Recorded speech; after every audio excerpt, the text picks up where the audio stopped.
Ahora sí, Álvaro, vamos contigo para entender de dónde viene este sistema electoral que hace que de estas elecciones unas de las más complejas del mundo. Así es, Rosa, tú lo defines muy bien. Es un sistema único y complejo. ¿Pero por qué? Pues básicamente porque no ha sufrido cambios desde el año 1787. Ese año se crea la Convención Constitucional en Filadelfia y este sistema sale de las ideas de los padres fundadores. Hay que tener en cuenta que para esa época no se sabía cómo elegir a un presidente porque prácticamente todos los estados eran monarquías hereditarias y los padres fundadores deciden que el sistema a través de delegados electorales es lo mejor que podía haber en ese momento para elegir a un presidente justo y capaz, así lo definen.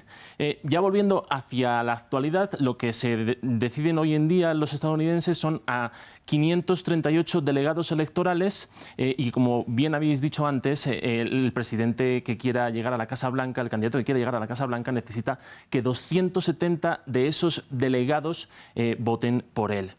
¿Qué sabemos ahora mismo en cuanto a al reparto en los estados de esos 538 delegados electorales? Pues que se reparten en función de la población y por eso, como vemos en este mapa, vemos ese reparto más inequitativo. Por ejemplo, estados muy poblados como California, Florida, Nueva York o Texas poseen una gran cantidad de delegados electorales y otros con la población mucho más bajita como Wyoming, Alaska o Virginia Occidental tienen 3, 4 delegados en total.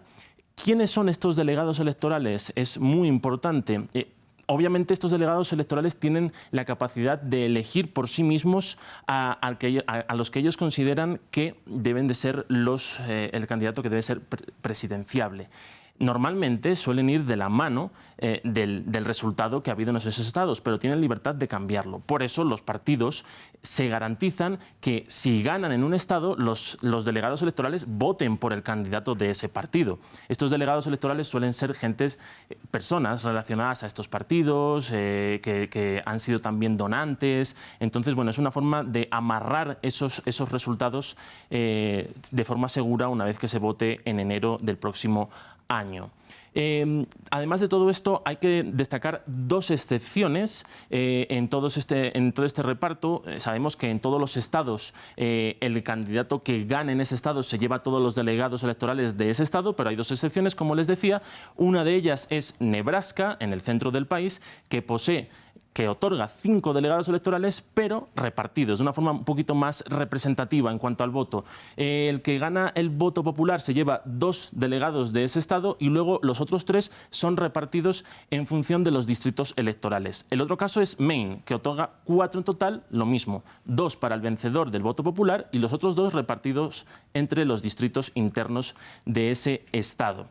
Y bueno, hay que tener en cuenta varias cosas con respecto a estos votos electorales y es que no son estáticos estos 538 votos, sino que van variando en función de cómo varía la población dentro de Estados Unidos. Por ejemplo, las diferencias que tenemos entre el año 2020 y el 2024 pues afectan a varios estados, algunos de ellos muy importantes. Lo podemos ver en el siguiente mapa.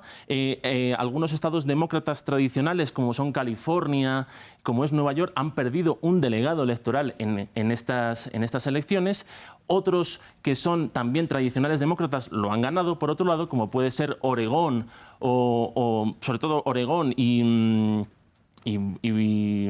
no recuerdo cuál es el otro. Bueno, básicamente eso por el lado demócrata y en el caso de los republicanos lo que tenemos que tener en claro es que Texas ha subido 2 delegados electorales y apenas Ohio, por ejemplo, ha bajado 1, Virginia Occidental ha bajado otro. Bueno, pequeños cambios que parecen insignificantes, pero que son muy importantes de cara a una noche electoral que se prevé tan ajustada como la de hoy.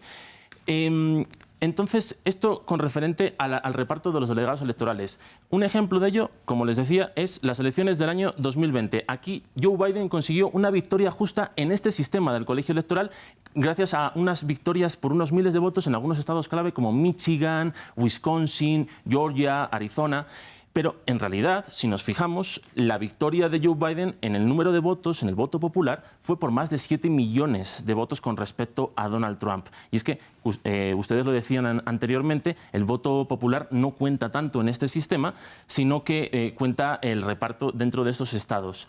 Esta es una de las críticas que más han afectado a este sistema electoral que, por supuesto, lleva ya tiempo cuestionado por diversos sectores, Rosa.